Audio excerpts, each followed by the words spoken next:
Shalom saudara, Tuhan Yesus dalam amanat agung meminta kita untuk memuridkan dan kita sendiri harus menjadi seorang murid.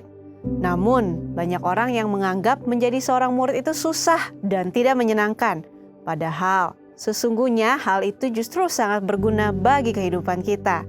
Dalam Voice of Pentecost kali ini kita akan membahas jati diri seorang murid. Dalam bahasa aslinya, murid berarti seseorang yang belajar. Dalam Alkitab, memuridkan adalah cara untuk memperluas kerajaan Allah. Inilah yang Tuhan Yesus dan para muridnya lakukan selama pelayanannya di bumi ini. Tentunya, hal ini tidak berarti semua orang percaya harus menjadi guru atau pengkhotbah.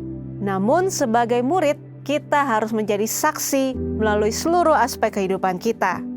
Penelitian yang dilakukan oleh Russell McCann dan Marcia Webb menunjukkan bahwa orang yang rajin membaca dan merenungkan firman Tuhan cenderung lebih setia kepada Yesus dan kuat menghadapi tantangan. Sesuai dengan firman Tuhan yang berkata bahwa iman timbul dari pendengaran akan firman Tuhan. Jadi, kita harus lebih banyak membaca dan merenungkan firman Tuhan agar pola pikir dan iman kita lebih kuat dalam menghadapi pergumulan hidup kita. Selain itu, kita juga dihadapkan dengan bahaya pengajaran sesat sebagai pola serangan iblis yang dipakai sejak di Taman Eden hingga akhir zaman. Karena iblis adalah bapa pendusta dan metodenya adalah dengan tipu muslihat. Tipu muslihat harus dilawan dengan pedang roh yaitu firman Tuhan. Namun ada orang-orang Kristen yang tidak terlalu suka dengan pengajaran karena dianggap sebagai sesuatu yang rumit dan membosankan. Akibatnya, ada orang Kristen yang menganggap pengalaman rohani lebih penting daripada pengajaran. Mari kita renungkan ilustrasi ini. Mana yang Anda pilih? Melihat sebuah laut dari tepi pantai atau melalui sebuah peta? Berada di tepi pantai dan melihat laut secara langsung tentu memiliki kesan yang menyenangkan dibandingkan saat melihatnya melalui sebuah kertas. Pengalaman rohani sama seperti melihat laut secara langsung, namun dengan peta kita dapat menyeberangi lautan karena dibuat berdasarkan pengalaman banyak orang. Pengajaran sama seperti peta, sepertinya membosankan, tetapi pengajaran disusun oleh orang-orang yang sudah mengalami banyak pengalaman rohani, sehingga memiliki perspektif yang lebih luas dibandingkan pengalaman rohani pribadi kita. Jadi, pengalaman rohani dan pengajaran sama pentingnya.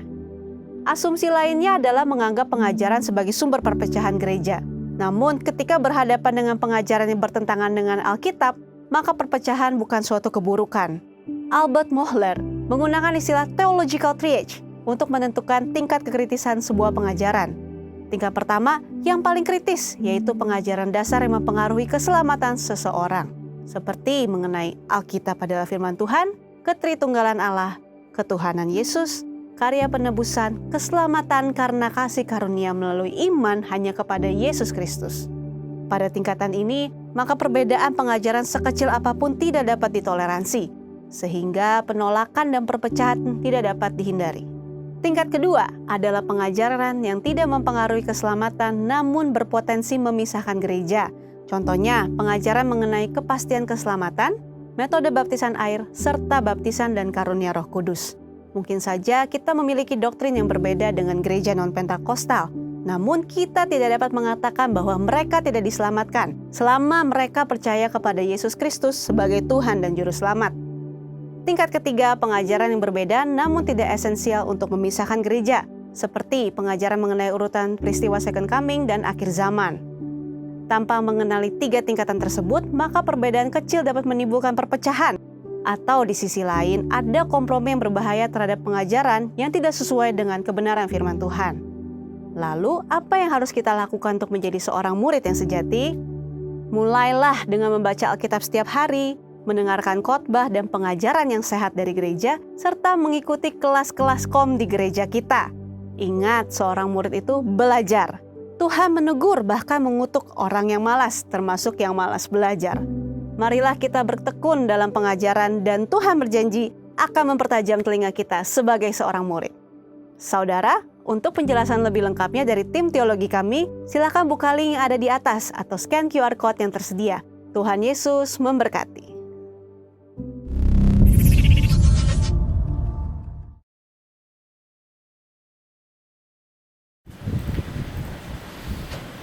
Shalom semuanya, selamat pagi. Saya mengundang kita semua untuk bangkit berdiri bersama-sama. Mari kita memberikan tepuk tangan terbaik untuk Tuhan kita luar biasa.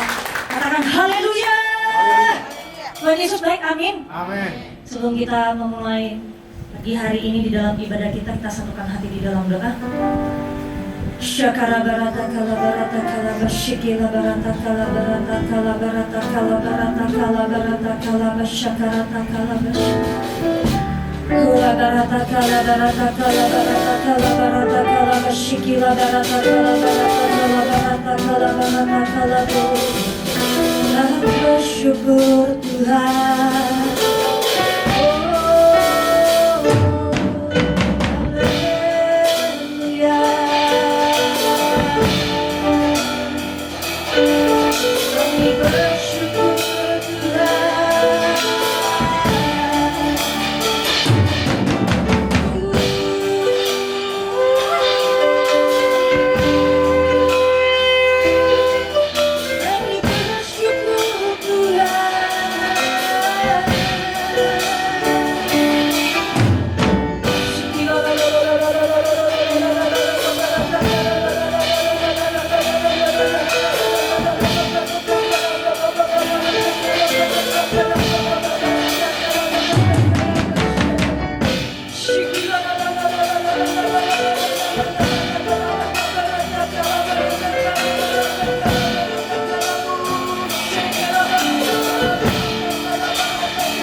Kami bersyukur Tuhan, kami bisa hadir bersama-sama Tuhan di tempat ini ya Bapa. Terima kasih Tuhan, Kau memberikan waktu dan kesempatan untuk berjumpa dengan Engkau Tuhan di rumah-Mu di GBI Pantai Permata. Bahkan teman-teman kami dimanapun mereka berada untuk mengikuti ibadah online, kami percaya hadirat-Mu, lawatan-Mu melingkupi setiap kami. Yang sakit Tuhan akan sembuhkan oleh darah Yesus, yang beban berat Tuhan akan lepaskan, Tuhan akan menghibur, Tuhan akan menguatkan di dalam nama Tuhan Yesus Kristus. Terima kasih Kau memberikan kami hati yang setia, hati yang takut dan keterakan Tuhan. Rasakan Tuhan setiap hati kami sehingga kami bisa memuji, menyembah, memuliakan Engkau Tuhan. Kami pulang dari tempat ini, ada berkat yang baru yang Tuhan berikan Tuhan bagi setiap kami Tuhan. Kami percaya Tuhan akan memberikan kami hati yang lemah lembut sehingga kami bisa belajar Tuhan kebenaran firman-Mu Tuhan pada pagi hari ini ya Bapa. Bila Tuhan segarkan tubuh roh jiwa setiap kami ya Bapa. Teduhkan Tuhan setiap hati kami bisa berdoa dengan Engkau Tuhan di tempat ini ya Bapa. Bila Kau beracara Tuhan dari awal pertengahan sampai akhir Tuhan di tempat ini ya Bapa. Hanya di dalam nama Tuhan Yesus Kristus kami mengucap syukur dan berdoa. Kita sama-sama katakan amin. Berikan tepuk tangan terbaik untuk Tuhan kita luar biasa. Mari kita sama-sama berkatakan Mazmur 91. Dalam lindungan Allah, orang yang duduk dalam lindungan yang maha tinggi dan bermalam dalam naungan yang maha kuasa akan berkata kepada Tuhan, tempat perlindunganku dan kubu pertahananku, Allahku yang kupercayai. Sungguh dialah yang akan melepaskan engkau dari jerat penangkap burung, dari penyakit sampar yang busuk. Dengan kepaknya ia akan menundungi engkau, di bawah sayapnya engkau akan berlindung. Kesetiaannya ialah perisai dan pagar tembok. Engkau tak usah takut terhadap kedahsyatan malam, terhadap panah yang terbang di waktu siang, terhadap penyakit sampar yang berjalan di dalam gelap, terhadap penyakit menular yang mengamuk di waktu petang. Walau 1000 orang rebah di sisimu dan 10.000 di sebelah kananmu, tetapi itu tidak akan menimpamu. Engkau hanya menontonnya dengan matamu sendiri dan melihat pembalasan terhadap orang-orang fasik. Sebab Tuhan ialah tempat perlindunganmu, yang maha tinggi telah Kau buat tempat perteduhanmu. Malah petaka tidak akan menimpa kamu, dan ular tidak akan mendekat kepada kemahmu. Sebab malaikat-malaikatnya akan diperintahkannya kepadamu untuk menjaga engkau di segala jalanmu. Mereka akan entang engkau di atas tangannya, supaya kakimu jangan terantuk kepada batu. Singa dan ular tedung akan kau langkahi. Engkau akan menginjak anak singa dan ular naga. Sungguh hatinya melekat kepadaku, maka aku akan meluputkannya, aku akan membentenginya, sebab ia mengenal namaku. Bila ia berseru kepadaku, aku akan menjawab. Aku akan menyertai dia dalam kesesatan. Aku akan meluputkannya dan memuliakannya. Dengan panjang umur akan kukenyangkan dia, dan akan kuperlihatkan kepadanya keselamatan daripadaku. Amin. Berikan tepuk tangan terbaik. Mari kita berikan tos kanan kiri, katakan engkau sungguh luar biasa pagi hari ini. Haleluya. Mari kita sama-sama bersukacita di dalam Tuhan.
Amin.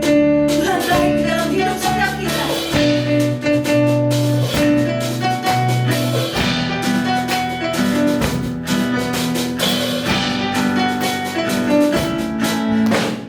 Tuhan baik di dalam hidupku, selalu setia di sepanjang hidupku.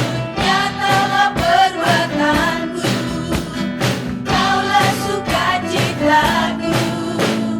Tuhan baik di dalam hidupku, selalu setia di sepanjang hidupku. Nyatalah perbuatanmu, Kaulah sukacitaku. Haleluya, ku bersorak, Tuhanku luar biasa. Haleluya, ku bersorak, Tuhanku dahsyat berkuasa. Ku angkat suaraku, puji namamu, ku bernyanyi bagimu. Ku bersuka, ku melompat bagimu, Yesus kau di dalamku. Ku rayakan kasih-Mu. Tuhan baik di dalam hidupku, selalu setia di sepanjang hidupku. Nyatalah perbuatanmu, Kaulah sukacitaku. Tuhan baik di dalam hidupku, selalu setia di sepanjang hidupku. Nyatalah perbuatanmu, Kaulah sukacitaku. Haleluya, ku bersorak, Tuhanku luar biasa. Haleluya, ku bersorak, Tuhanku dahsyat berkuasa. Ku angkat suaraku, puji namamu, ku bernyanyi bagimu. Ku bersuka, ku melompat bagimu, Yesus kau di dalamku. Ku rayakan kasih-Mu. Ku angkat suaraku, puji namamu, ku bernyanyi bagimu. Ku bersuka, ku melompat bagimu, Yesus kau di dalamku. Ku rayakan kasih-Mu. Haleluya, haleluya, haleluya. Haleluya, haleluya, haleluya. Haleluya. Tuhan Yesus baik, amin. Silakan duduk di dalam hadirat Tuhan.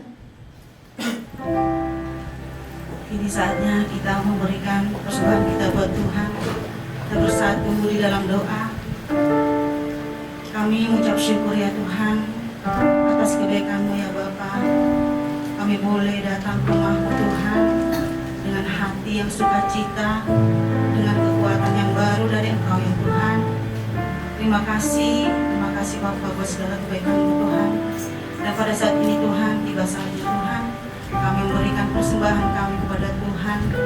Biarlah Tuhan persembahan kami ini Bapa menjadi dupa yang harum buat gereja-Mu Tuhan, buat pelayanan Tuhan di tempat ini Bapa, memperluas kerajaan-Mu ya Bapa. Terima kasih Tuhan, berkati setiap Tuhan persembahan khusus, persembahan syukur, persembahan perpuluhan kami ya Bapa. Bila Tuhan Kau berkati Tuhan setiap Tuhan tangan-tangan yang beri. Biarlah Tuhan Kau berkati pelayanan, bisnis, usaha, pekerjaan kami ya Bapa. Bila Tuhan semuanya Tuhan untuk kemuliaan-Mu ya Bapa, di dalam nama Tuhan Yesus Kristus. Terima kasih Tuhan Yesus. Bila Tuhan saat ini Tuhan kami memberi Tuhan dengan sukacita ya Bapa. Hanya di dalam nama anak-Mu Tuhan Yesus Kristus kami sudah berdoa dan ucap syukur. Haleluya. Amin. Sama memberi semuanya, mari kita siapkan hati kita untuk memuji dan menyembah Tuhan. Dan kita akan mendengarkan firman Tuhan pada pagi hari ini bagi setiap kita. Shikila barata kala barata kala barata kala masyakarata kala barata kala masyakarata. Shikila barata kala barata kala barata kala barata kala masyikila barata kala barata kala masyakarata. Yes, Lord, yes, Lord.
ku tetap menyembahmu. Dunia tak bisa menjauhkanku dari kasih-Mu. Kalau ku hidup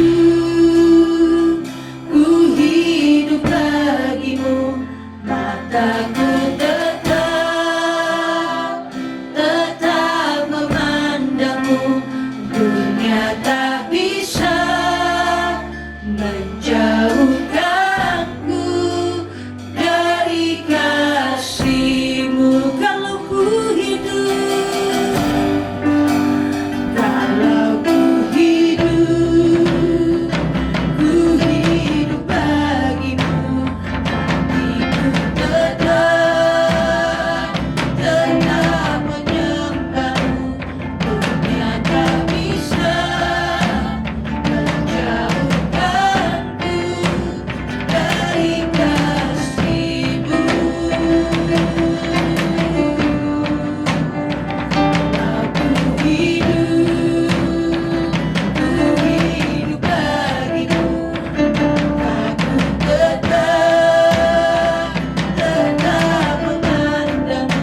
Shaka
berduaan dengan Tuhan.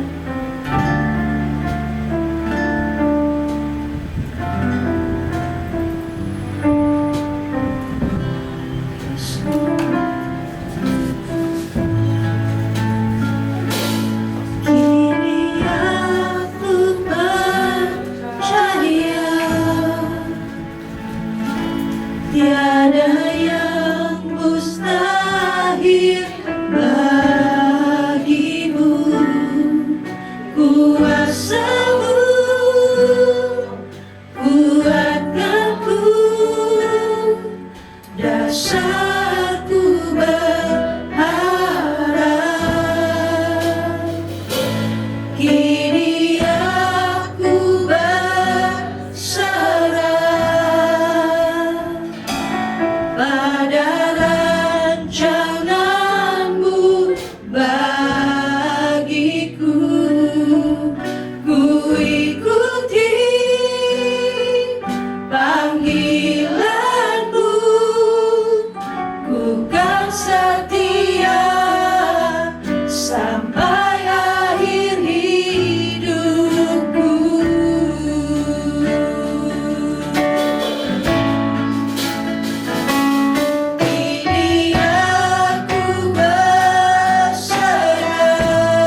panggilanmu, bukan setia sampai akhir hidupku.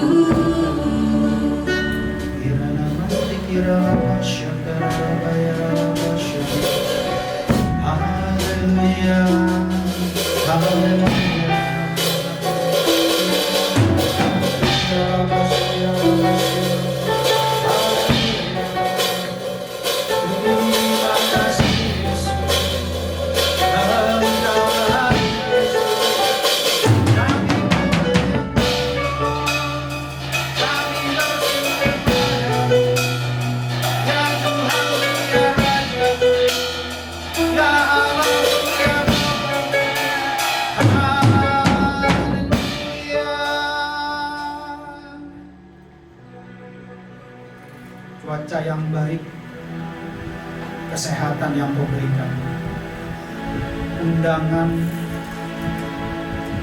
untuk kami semua boleh hadir di tempat ini. Itu adalah kesempatan yang berharga. Pemazmur mengatakan, lebih baik 1 hari di pelataran daripada 1000 hari di tempat lain. Kami bersyukur kami boleh ada di tempatmu. Kami bersyukur kami boleh ada di sini karena Yesus yang kami sembah adalah Yesus yang hidup. Terima kasih buat sekumpulan orang percaya tubuh Kristus yang hidup yang ada di tempat ini. Kami tahu Tuhan, firman-Mu akan menguatkan kami, firman-Mu akan mengubahkan kami, firman-Mu akan menuntun kami. Biarlah firman-Mu pada pagi ini memberkati kami semua di dalam nama Tuhan Yesus. Roh Kudus, urapi hamba, urapi kami semua, sehingga kami mendapat pengertian surgawi, pengertian ilahi, pengertian tentang hal-hal yang akan datang. Kami mau dituntun, dinasehati untuk lebih lagi berjaga-jaga menjelang kedatangan-Mu yang kali kedua di dalam nama Tuhan Yesus. Roh Kudus, berbicaralah. Kami siap kemudian dalam hadirat-Mu untuk mendengarkan isi hati. Segala hormat, pujian, kuasa, kemuliaan, kemasyurnya bagi-Mu Tuhan.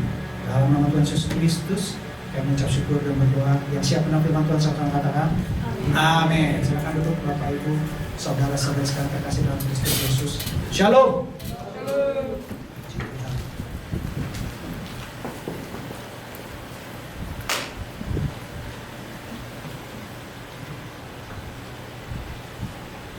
Hari ini kita dapat tema khotbah yang ditulis oleh Rasul Petrus, pemimpin para rasul di Yerusalem. Kebanyakan tulisan Petrus dengan tulisan Yakobus itu sejalan. Dulu saya pernah bawakan bahwa ketika Yakobus mengucap salam, surat pertama yang ditulis buat kita semua itu adalah tentang iman dan hikmat. Setelah Yakobus menyatakan salam, langsung pengajarannya dimulai dengan iman dan hikmat. Begitupun Petrus. Petrus ketika memberi salam, lalu di surat pertamanya dia langsung mengajarkan tentang harapan, iman, dan kasih. Jadi tema khotbah hari ini adalah PIK. Kalau orang Jakarta dengar PIK, itu biasanya Pantai Indah Kapuk. PIK 1, PIK 2. Tapi PIK di Alkitab ini adalah pengharapan, iman, dan kasih. Kenapa kita belajar dari Roh Kudus hari ini tentang pengharapan, iman, dan kasih? Karena di dunia ini tidak ada kepastian. Sistem kerajaan, sistem demokrasi, sistem komunis, sistem pemerintahan apapun yang ada di dunia ini adalah ketidakpastian. Ganti pemimpin, ganti aturan. Ganti pemimpin, ganti kebijakan. Tapi pengharapan yang penuh dengan kepastian hanya ada di sistem kerajaan surga. Karena kita tahu bahwa dunia sedang tidak pasti, tapi kita bersama dengan Raja yang pasti, Jadi kita harus punya pengharapan yang punya kepastian. Yang mau katakan yes? Jadi ini penting. Lalu pengharapan itu akan kita jalankan dengan iman. Dan akhirnya kita bisa diselamatkan dalam kasih. Jadi kita hari ini akan belajar pengharapan iman. 1 Petrus 1 ayat 3.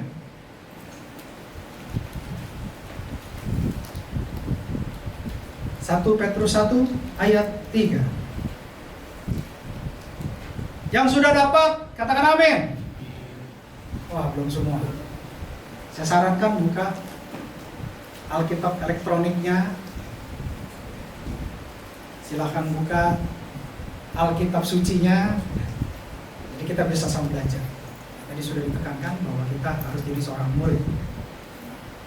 Kita boleh bersyukur bahwa tempat ini kita berdoa, memuji, menyembah, ditambah lagi dengan pengajaran.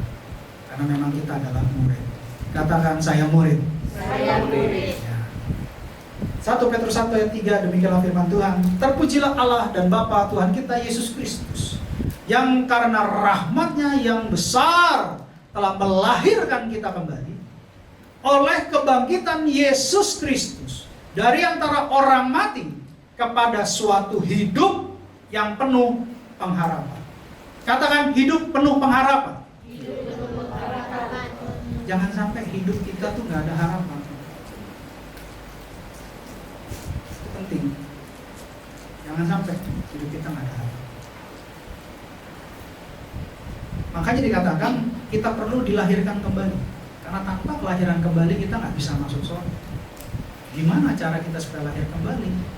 Kita harus sama-sama bangkit di dalam Yesus Kristus. Manusia lama kita mati. Kita bangkit dengan manusia yang diperbaharui terus-menerus sampai kita disempurnakan saat Yesus ada di awan-awan. Di saat itulah kita disempurnakan secara total dan kita diubahkan menjadi tubuh kemuliaan. Itu adalah prosesi kedua. Setelah prosesi pertama, orang yang mati di dalam Tuhan lebih dahulu. Jadi kita tidak pernah bisa mendahului orang-orang dalam Tuhan yang sudah pulang berlomba pada surga.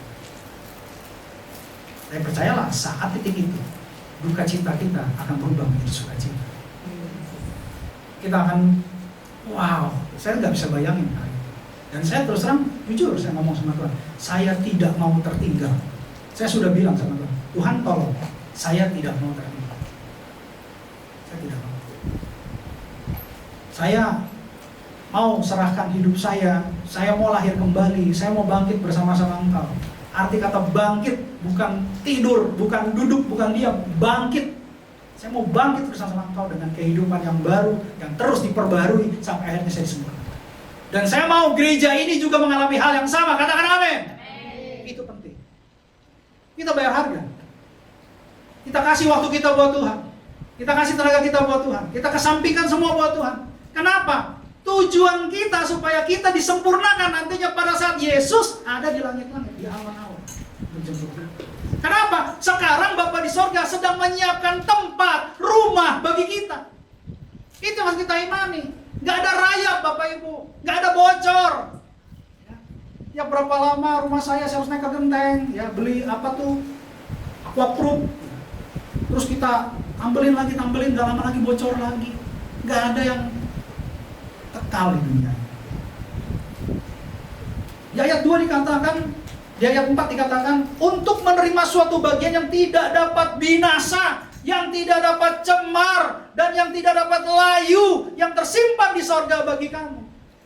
Katakan, bagi saya. Sorga sedang menyiapkan tempat buat kita. Saya ulang lagi, kok aminnya sedikit nih. Sorga sedang menyiapkan tempat buat kita. Nah, begitu. Pengharapan kita dalam Tuhan adalah kepastian.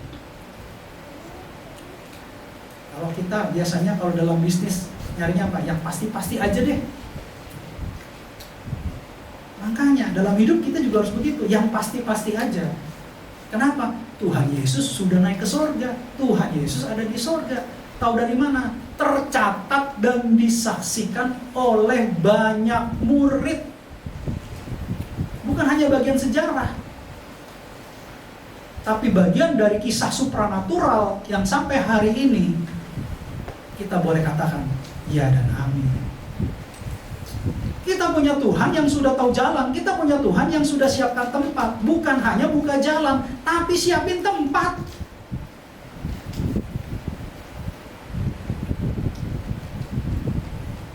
Kalau kita ke satu tempat, ya, kita bilang mau cari kerja. Ada orang mungkin yang buka jalan. Udah, kamu datang aja ke sini, nanti lamarannya masukin, kita bantu.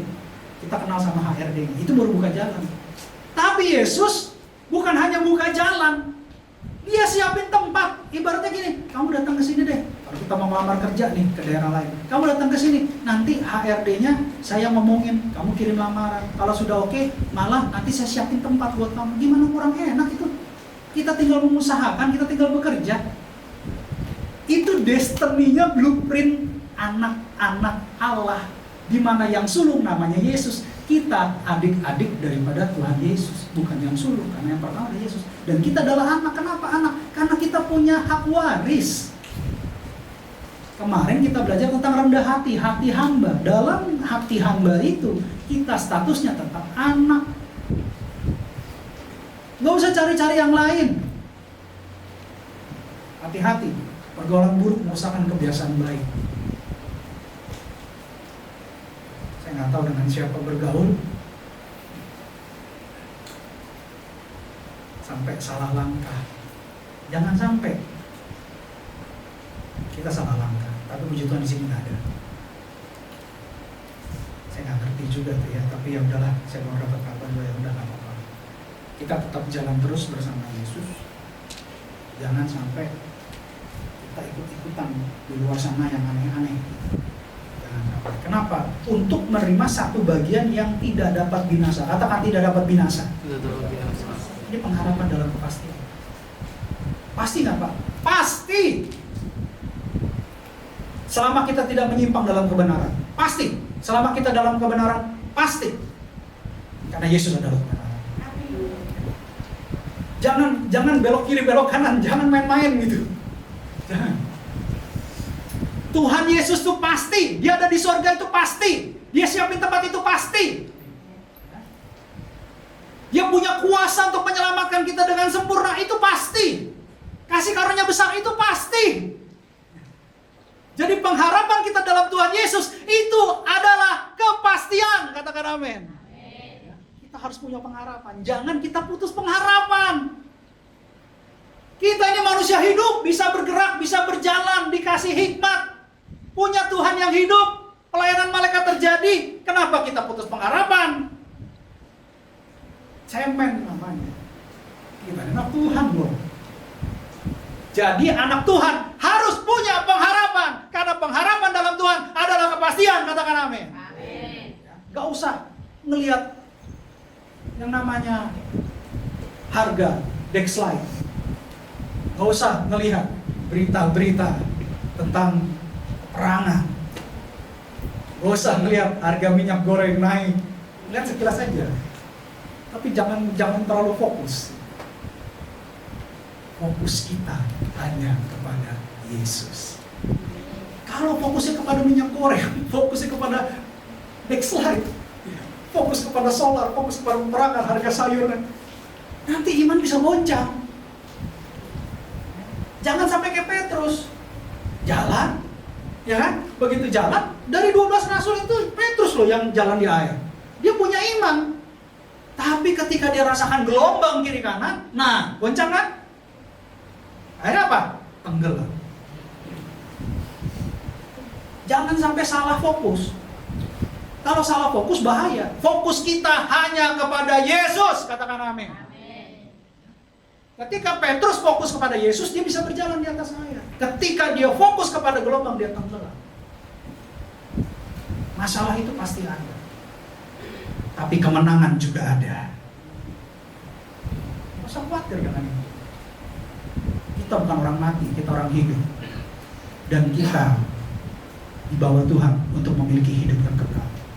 Orang hidup pasti punya pengharapan. Pengharapan dalam Tuhan adalah kepastian. Pengharapan itu harus disertai dengan iman. Katakan di ayat berikutnya, di ayat 5 dan 6. Yaitu kamu yang terpelihara, yaitu kamu yang dipelihara dalam kekuatan Allah. Karena imanmu, sementara kamu menantikan keselamatan yang telah tersedia untuk dinyatakan pada zaman akhir.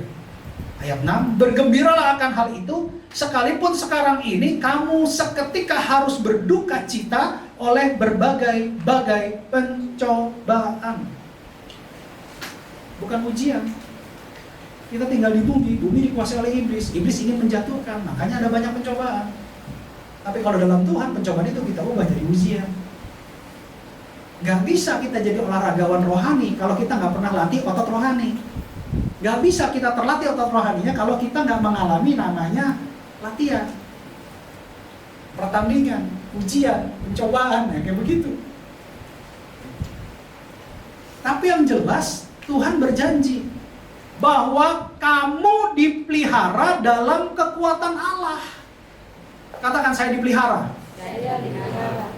Ada di sini yang katakan nama Tuhan Yesus, cari makan sampai cari makanan bekas gitu. Nggak ada kan di sini. Sesusah-susahnya kita, sehebat-hebatnya masalah dalam kita, Tuhan kita lebih hebat. Nggak ada kita makan minta-minta. Ada di sini makan minta-minta? Nggak ada. Tuhan bisa kirimkan burung gagak untuk mengantarkan daging.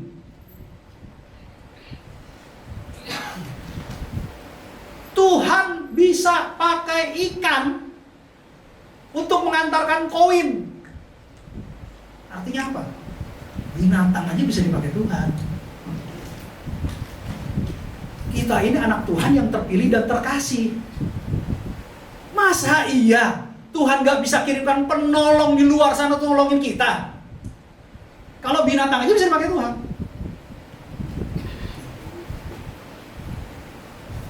Artinya kita dipelihara dalam kekuatan Allah, dalam kuasa Allah. Allah berkuasa, bahkan Dia maha kuasa.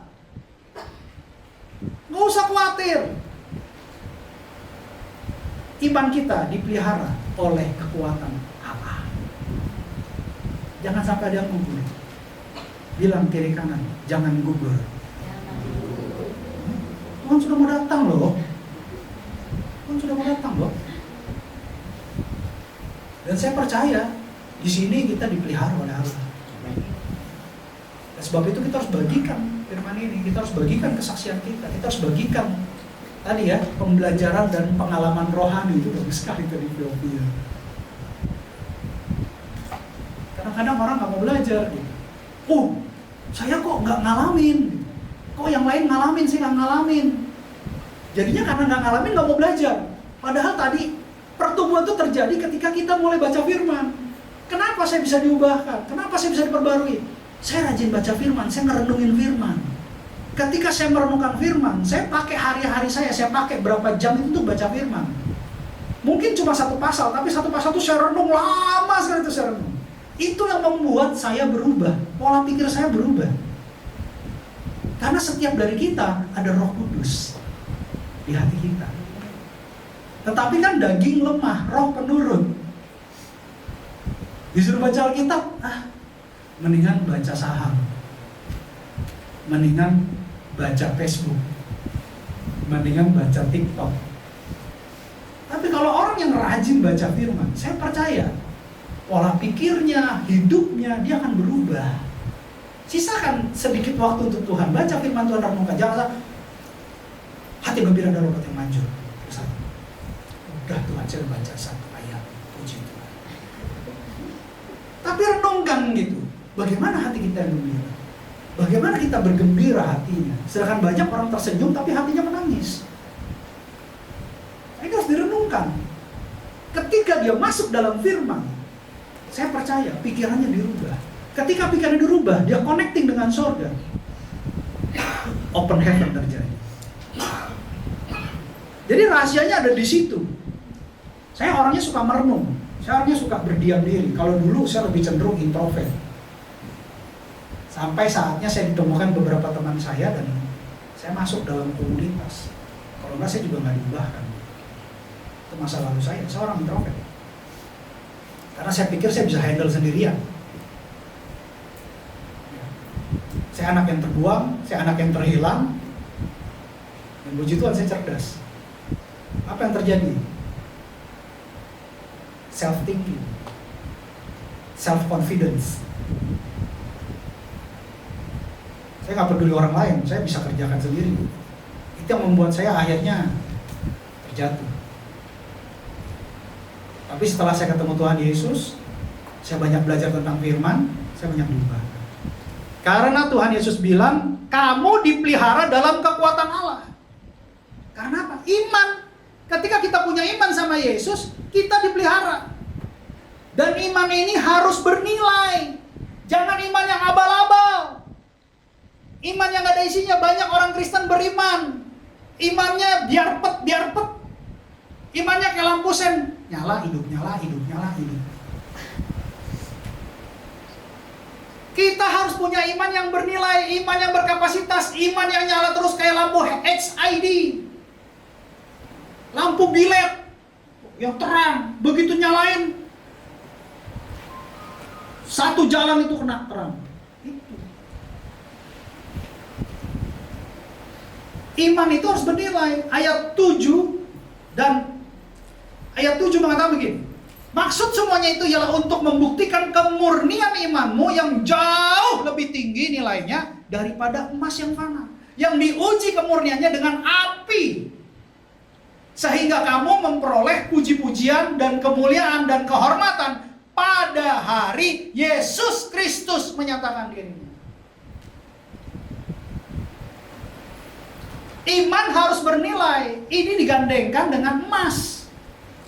Emas itu bernilai. Makanya ada istilah yang namanya golden age, golden boy, golden rule, golden year.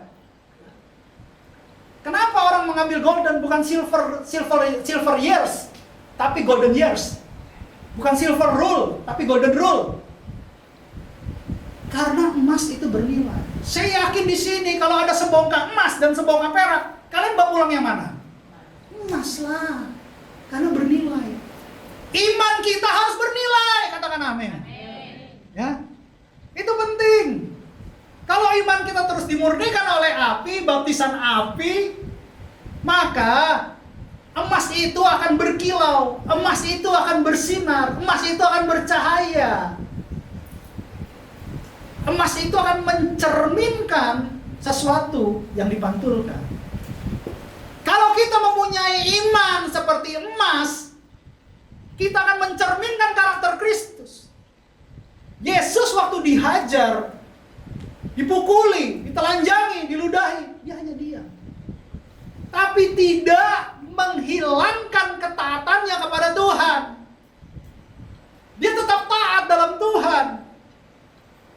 Dia tetap melayani sampai mati. Kalau kita punya iman yang bernilai seperti emas, hari-hari kita,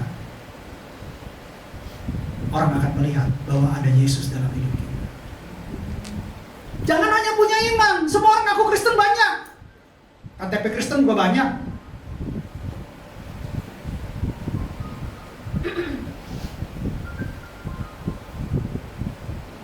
Kita dengarkan musik dulu sebelumnya.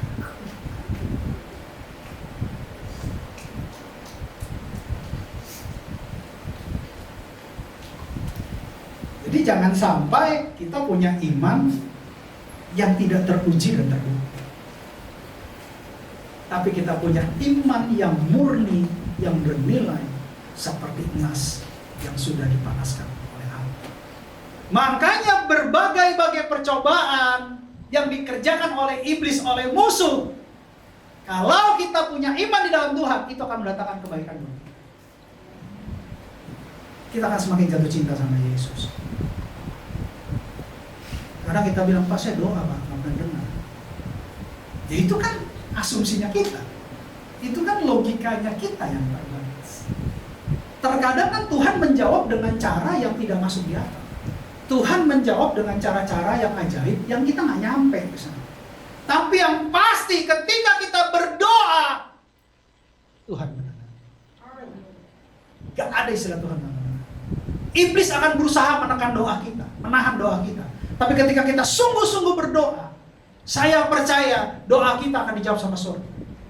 Kalau orang ketuk pintu, debt collector ketuk pintu, pinjol ketuk pintu, tapi bukan di sini ya. Ini contoh kasus. Di sini nggak ada yang pinjol, di sini nggak ada urusan debt collector. Tiba-tiba ketuk pintu. Kita ngintip. Orangnya gede-gede, kalungnya pakai rantai anjing. Ada loh preman pakai rantai anjing besar-besar. Ini yang datang.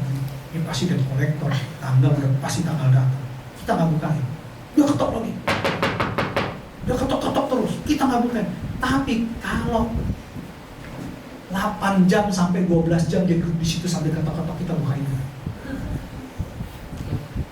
Siap nggak siap, mental kita harus siap ngadapin dia karena dia ada di situ. Itu puji Tuhan dia duduk. Kalau dia bawa tenda, dia camping di depan. Saking gigihnya kita nanti. Kan lebih galak yang berhutang daripada yang hutangnya. Mau nggak mau dia harus gigih juga. Pasti kita bukain. Apalagi sorga, Bapak Ibu. Saya percaya sorga itu penuh dengan kasih. Ketika kita meminta, sorga itu pasti menjawab dengan caranya dan waktunya. Jadi jangan kita berpikir bahwa ada kejadian-kejadian yang kayaknya Tuhan tuh nggak respon. Padahal sebenarnya ada kejadian-kejadian yang sebenarnya sudah direspon, tapi kita lupa mengucap syukur. Sehingga kita fokus kepada permintaan kita, tapi kita tidak fokus pada seluruh kehidupan kita, di mana Tuhan pelihara kehidupan kita. Sehingga titik fokus tadi yang kertas dulu saya pernah ilustrasikan, ada satu kertas putih, ada satu titik hitam. Kita hanya berfokus kepada satu titik hitam, tapi kita tidak berfokus kepada seluruh halaman kertas putih itu. Kalau kita berfokus, kita berpikir tentang kebaikan-kebaikan Tuhan, tidak berfokus pada satu permintaan kita, lebih banyak lagi yang Tuhan sudah lakukan untuk kita. Ada hal-hal yang memang kita nggak bisa sampai dengan hikmahnya Tuhan, dengan logikanya Tuhan. Karena Dia adalah Tuhan. Tapi yang jelas, Tuhan Yesus mengasihi kita, katakan amin. Itu yang terpenting. Sampai hari terpelihara kok, sampai hari terawat kok. Kita nggak jadi gembel, kita nggak duduk di pinggir-pinggir jalan gitu, sambil bawa kaleng gitu, atau bawa apa tuh namanya botol aqua terus diisi sama kayu sama beras mungkin. Nggak ada di sini. Tuhan. Gitu. Sini dipelihara Tuhan semua. Jadi iman kita harus bernilai, makanya pengharapan itu penting karena kita punya Yesus. Tapi harus disertai dengan iman. Dengan iman itu kita terpelihara dengan kuatan Allah. Dan iman yang bagaimana? Ayat 8 dikatakan, ayat 8 dan 9 begini. Sekalipun kamu belum pernah melihat Dia, namun kamu mengasihinya, kamu percaya kepada Dia, sekalipun kamu sekarang tidak melihatnya, kamu bergembira karena sukacita yang mulia dan yang tidak terkatakan. Ayat 9, karena kamu telah mencapai tujuan imanmu, yaitu keselamatan jiwamu. Sekarang saya tanya di sini, kadang-kadang lucu anak Tuhan. Pak. Tadi saya lihat anak kecil botak, Pak. Terus buka pintu. Habis itu saya lihat lagi hilang, Pak. Ajaib. Mesti saya tanya langsung ya. Jadi ini orang Kristen pernah melihat Tuhan Yesus? Oh, nggak pernah, Pak. Tapi yang putih-putih saya sering lihat, Pak. Yang putih-putih sering lihat, Tuhan Yesus nggak pernah lihat. Padahal Kristen, saya bingung mikir aja saya. Kalau kita anak Tuhan, kita punya iman yang kuat. Kita punya pengharapan dalam kepastian. Saya percaya kasih Tuhan akan mengalir dalam hidup kita. Dan kita lebih melihat Dia dibanding melihat yang putih-putih. Maksudnya pejabat-pejabat kudus putih-putih. Kenapa? Karena kita dekat sama Dia. Kita merasakan hadiratnya, kita merasakan kebaikannya, kita merasakan kelemah lembutannya, kita merasakan kesabarannya. Dan kita merasakan dia dekat dengan kita, sekalipun kita tidak melihat dia. Tapi kita bisa merasakan dia ada di sini. Kita nggak merasakan hal-hal yang negatif, kita nggak merasakan atmosfer yang negatif. Karena kita bersama dia yang penuh dengan damai sejahtera. Ketika kita mengasihi dia, sama seperti Yusuf mengasihi Allah, godaan apapun dia bilang, Allah melihat. Allah tahu. Dia tidak melihat, tapi dia bisa tahu Allah melihat. Dia meyakini bahwa Allah itu selalu bersama dia. Makanya Yusuf dipakai Tuhan setelah Potifar menjadi pengarti mimpi. Itulah titik awal karirnya. Terus dibawa naik menjadi orang nomor 2 setelah Firaun. Jadi bukan hal-hal negatifnya, kita lebih ke positif. Kenapa? Karena dengan kasih kita akan mencapai tujuan iman kita, yaitu keselamatan jiwa kita. Ini yang penting. Tubuh boleh binasa, tubuh boleh hancur, karena fisik kita itu makin tua makin lemah. Tetapi jiwa kita makin berkobar-kobar, jiwa kita makin menyala-nyala untuk Tuhan, karena jiwa kita akan diselamatkan. Amin. Makanya kalau pelayanan saya bilang on fire. Jangan redup-redup tuh. Nanti deh, besok deh. Jangan. Kita mau menyenangkan hati Tuhan. Kita nggak perlu apa kata manusia. Yang terpenting apa kata Tuhan tentang diri kita. Gak usah dengerin. Orang ngomong apa, orang gak usah dengerin. Urusan kita dengan Tuhan. Keselamatan kita dengan Tuhan. Tetap on fire. Tuhan yang tahu hati kita. Jadi jangan sampai tertuduh, terintimidasi, apalagi terdakwa. Kenapa? Kalau jadi saksi mending, kalau sudah terdakwa kena hukuman tuh. Ya kan dalam pengadilan saksi, tersangka, terdakwa. Kalau masih jadi saksi masih mending, kalau sudah terdakwa itu jadi masalah. Tinggal jatuh hukuman. Ini jangan. Hilangkan hal-hal yang negatif. Kita punya Tuhan yang mengerti kita. Kita punya Tuhan yang mengetahui total isi hati kita. Ketika dia minta, kamu diutus ke sana, siap, komandan. Kamu lakukan ini, siap, komandan. Itu yang penting. On fire. Jangan lanya playnya. Iya alasan ini. Ya. Kalau saya sih sudah lagi tunggu-tunggu Tuhan kapan datang, cepetan datang gitu. Kenapa? Karena itu yang saya cari. Itu yang saya mengerti, poin kehidupan itu dia. Itu arti hidup sesungguhnya. Saya nggak tertarik dengan hal-hal yang di sini, karena hal-hal yang di sini memang terbatas. Tapi ketika saya bersama Tuhan, ada sukacita besar, ada perjamuan besar, ada hal yang wow, menurut saya indah banget. Dan itu yang saya perjuangkan. Saya sudah mengerti arti hidup saya. Itu yang saya bagikan ke keluarga, bahkan keluarga besar gitu. Hal-hal yang kita cari di dunia ini, di bumi ini sementara. Percaya sama saya, sementara. Mau kumpulin berapa duit? 1 miliar, 2 miliar, 3 miliar. Habis. Percaya sama saya, habis. Habis. Gak bisa itu. Kita perlu Tuhan. Kita perlu Tuhan. Kita perlu hikmat dari Tuhan. Ayat 10. Demikian firman Tuhan, keselamatan itulah yang diselidiki dan diteliti oleh nabi-nabi yang telah bernubuat tentang kasih karunia yang diutuhkan bagi kami. Semua ini, paket semua ini, pengharapan, iman, dan kasih adalah kasih karunia dari sorga buat kita. Katakan, diperuntukkan bagi saya. Diperuntukkan bagi saya. Amin. Amin. Jadi jangan sampai tertuduh, jangan sampai terdakwa sama iblis. Tapi kita lakukan buat Tuhan, karena Tuhan lebih mengerti kita. Tuhan lebih tahu isi kita. Sekali Yesus tetap Yesus. Amin. Ingat, dalam hidup pasti ada berbagai pencobaan, pasti ada berbagai masalah. Itu pasti. Kalau nggak mau ada masalah, minta sama Tuhan check out. Bukan check out di Shopee loh ya, check out. Nah Tuhan, saya capek Tuhan. Kalau dikasih loh, tapi kayaknya nggak dikasih. Kalau Tuhan punya rencana buat kita, terus dipakai Tuhan. Saya udah berapa kali minta nggak dikasih. Karena saya tahu kerjaan saya belum selesai. Masih ada target yang harus saya selesaikan. Percobaan itu biasa. Percobaan itu biasa. Kita punya Tuhan yang luar biasa. Ya. Iman kita menjadi bernilai karena masalah-masalah kayak gini. Dan saya percaya ketika kita iman kita bernilai di hadapan sorga, maka ada keselamatan jiwa kita. Itu pasti. Jangan sampai kita salah paham sama Tuhan. Tuhan, saya minta ini kok nggak didengar. Cuma satu titik. Satu aja kita fokus minta. Jangan. Ada hal-hal lain yang Tuhan tolong kita berkali-kali.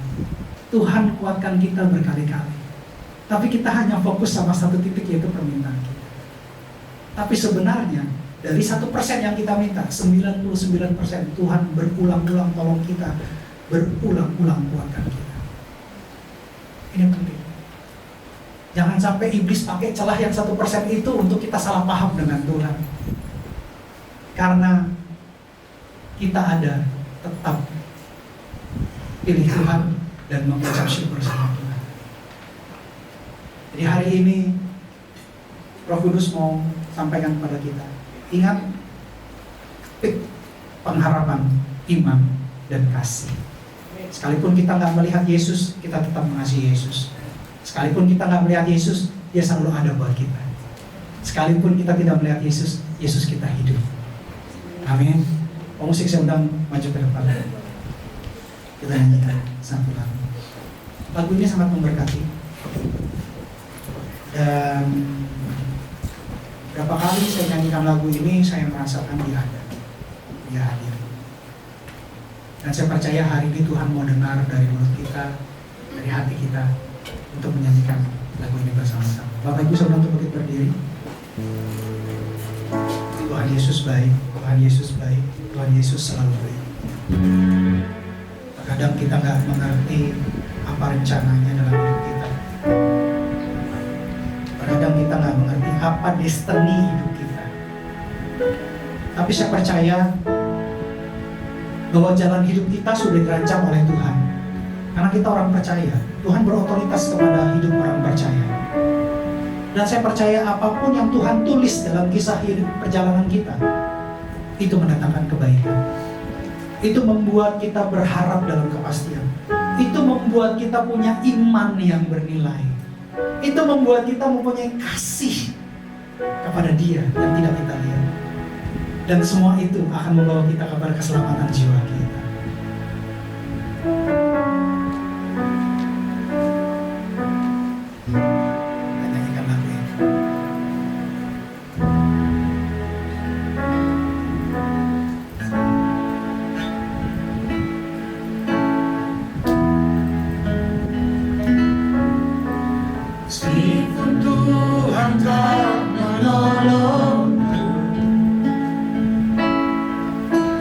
Meskipun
kita hanya pada satu titik tanpa melihat banyak area.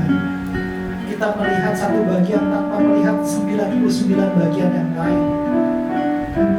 Kita anggap Tuhan tidak mendengar kita, Tuhan tidak menolong kita, Tuhan meninggalkan kita sendirian dalam rasa sakit, dalam lembah kelam, dalam masalah demi masalah. Tapi kita lupa bahwa Dia berkali-kali menolong kita, Dia berkali-kali menguatkan kita. Sekalipun kita sakit, sekalipun kita dalam lembah kelam, Dia selalu ada sama kita. Kita selalu salah paham sama dia. Kita salah berpikir tentang dia. Ampuni kami. Ampuni kami. Ampuni pikiran kami yang bersempit.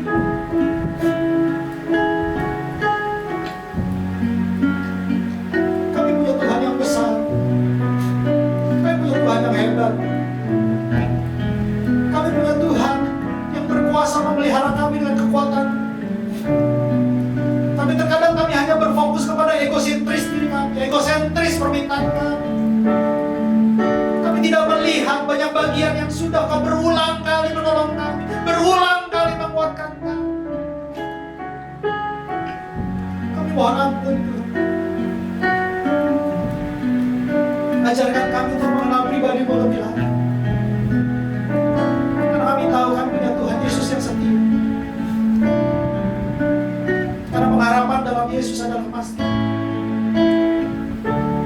Ajarkan kami untuk memiliki iman yang bernilai. Ajarkan kami untuk memiliki kasih yang membawa kami kepada keselamatan.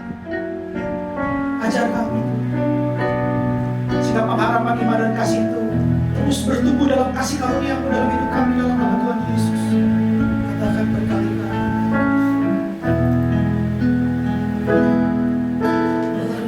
Berkali-kali Kau menolong, berkali-kali Kau kuatkan. Dalam rasa sakit Engkau ada, Yesus.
setia. Beri kemuliaan buat Tuhan. Terima kasih Tuhan. Kami punya Tuhan Yesus yang setia. Dalam rasa sakit Engkau ada. Dalam lembah kelam Engkau ada. Ajarkan kami untuk berfokus kepada Engkau. Ajarkan kami untuk melihat karya-Mu yang besar, bukan permintaan kami yang kecil. Biarlah Tuhan yang besar berotoritas, menyatakan kemuliaan dalam hidup kami di dalam nama Tuhan Yesus. Kami percaya iman, pengharapan, dan kasih akan terpelihara oleh karena kekuatan Allah sampai hari keselamatan itu tiba di dalam nama Tuhan Yesus. Berkati kami semua Tuhan, tetap on fire, unity dalam kasih Kristus.